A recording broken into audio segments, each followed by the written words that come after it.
రాష్ట్రంలో శాంతి భద్రతలు ఎటుపోతున్నాయి. మన కళ్ళ ముందే ఒక అమ్మాయిని వేధిస్తుంటే ప్రశ్నించడం తప్ప? ఆ అన్యాయాన్ని నిలదీసినందుకు ఒక యువకుడిని కత్తితో పొడిచి దారుణంగా హత్య చేస్తారా? సికింద్రాబాద్ మారేడుపల్లి పోలీస్ స్టేషన్ పరిధిలో జరిగిన ఈ ఘోరకలి ఇప్పుడు యావత్ నగరాన్ని ఉలిక్కి పడేలా చేసింది.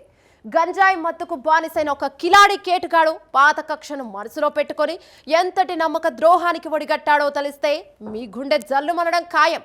ఒకవైపు బంధువుల అమ్మాయిపై అసభ్య ప్రవర్తన, మరోవైపు పోలీస్ ఇన్ఫార్మర్ అనే అనుమానం. ఈ రెండు కలిసి ఒక నిండు ప్రాణాన్ని ఎలా బలి తీసుకున్నాయో ఇప్పుడు చూద్దాం.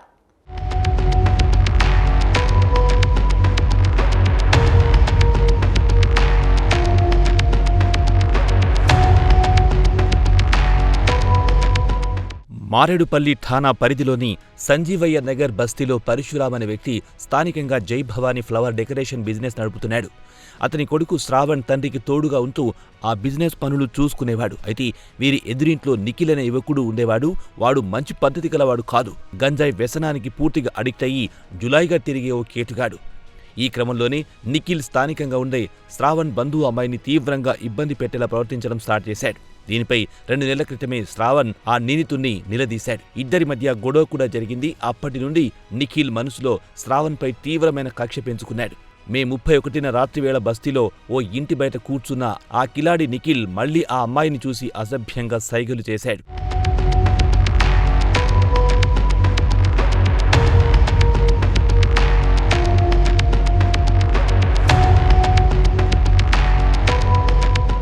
ఆ నిందితుడి అసభ్య సైగలం గమనించిన అమ్మాయి తండ్రి వెంటనే నిఖిల్ నిలదీశాడు. కానీ ఆ కేటుగాడు ఏమాత్రం భయం లేకుండా ఎదురు తిరిగి దుర్భాషలాడాడు. సరిగ్గా అదే సమయంలో శ్రావణ్ ఇంటికొస్తూ ఆ విషయాన్ని తెలుసుకున్నాడు. తన బంధువుల అమ్మాయిని వేధించడమే కాకుండా తండ్రిని కూడా దూషిస్తావా అంటూ శ్రావణ్ నేరుగా నిఖిల్ను నిలదీయడానికి వెళ్లాడు. ఆ సమయంలో నిఖిల్ బస్తీలో మరో 3 యువకులతో కలిసి కూర్చొని ఉన్నాడు.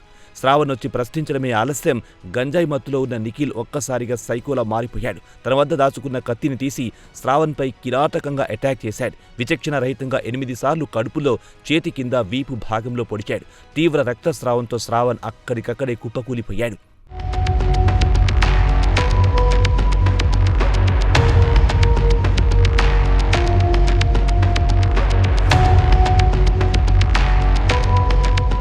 రక్తపు మడుగులో పడి ఉన్న శ్రావణ్ను స్థానికులు వెంటనే చికిత్స కోసం గాంధీ హాస్పిటల్కు తరలించే ప్రయత్నం చేశారు. కానీ హాస్పిటల్ చేరుకునే లోపే శ్రావణ్ దారుణంగా ప్రాణాలు కోల్పోయాడు.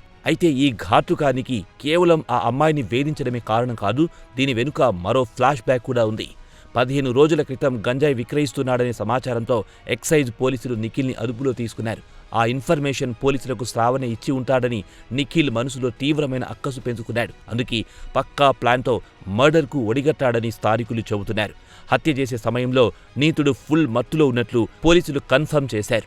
Additional DCP Ram Kumar, ACP Gopalakrishnamurthy, CI Venkatesh స్పాట్కొచ్చి కేసు దర్యాప్తు చేస్తున్నారు.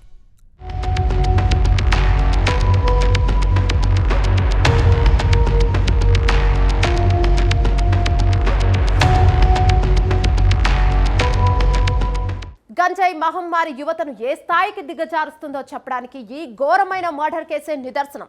ఇలాంటి వ్యసన పరులు, కేటుగాల పట్ల బస్తీవాసులు, కాలనీ ప్రజలు ఎల్లప్పుడూ అలర్ట్గా ఉండాలి. మీ ఏరియాలో ఎవరైనా గంజాయి సేల్ చేస్తున్నా లేదా వాడుతున్నా వెంటనే లోకల్ పోలీసులకు ఇన్ఫార్మ్ చేయండి. ఒక తప్పును నిలదీసినందుకు యువకుడు ప్రాణాలు కోల్పోవడం అత్యంత బాధాకరం. నిందితుడికి కోర్టు కఠినమైన శిక్షను విధించేలా పోలీసులు చర్యలు తీసుకోవాలి.